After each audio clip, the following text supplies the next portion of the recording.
up and take it across to other guests as well. Dr. Anand Ranganathan, what would you like to say to Riju Datta, who says that protest is okay, don't turn violent? I partially agree with him over there, but the point is there are people who are very incensed. Can we just say that all these protesters, everything is political, that there are no doctors, there are no students? Is that a correct position to take, Dr. Ranganathan?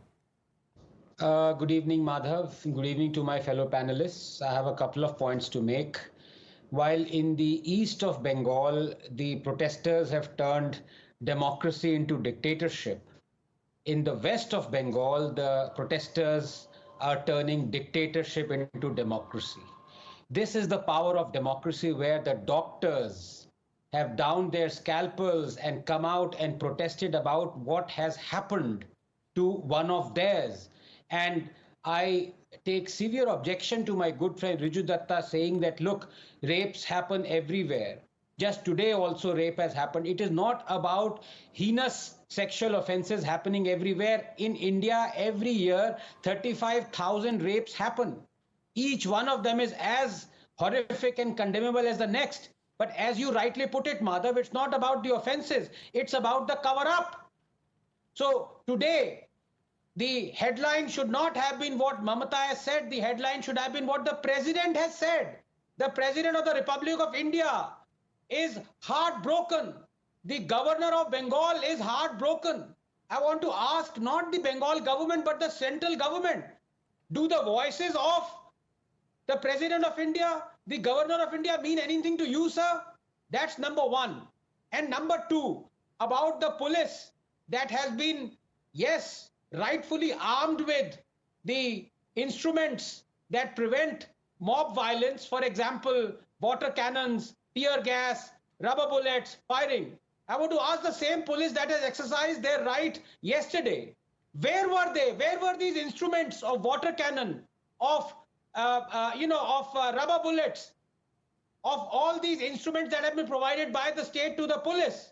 Tear gas. Where were they on the morning of 15th of August? When a 7,000 strong mob that I'm sure Riju Datta will not call chaparis and gundas because they might be belonging to the TMC.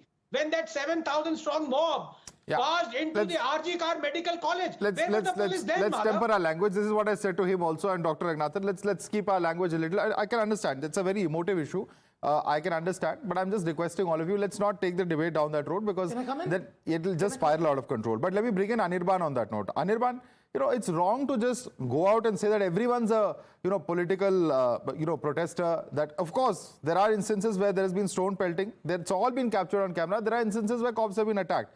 But the point is, people are bubbling over in anger. And we have seen protests on the streets of Delhi when Nirbhaya happened. It's a similar moment that's happened in Kolkata. Somewhere, there is a failure to recognize. Yes, Mamata Banerjee said sorry. And then the same day, she comes out and makes these statements about the fire spreading to other states. The point is that there has to be some amount of responsibility with the state government also. Law and order is a state subject. And there are questions about its handling in the initial days. So, should I consider that the CBI is also under the state government? No, please question the CBI. No problem, yes, sir. No problem. Please question them. One of your questions are valid. So is it the duty of only the Trinamool Congress or the people who support the Trinamool Congress to question the CBI on this? When this particular incident occurred and after the days were passing, you were questioning the Kolkata police, and rightly so. You should question the Kolkata police, you should question the state government, you should question the doctors or the hospitals. I have no problems, absolutely no problems with that. But 14 days, Madhav, 2 weeks have passed by. What is the exact progress by the CBI? The Kolkata Police Commissioner used to hold regular press conferences to answer your questions, to update the public in general about the investigation that was going on.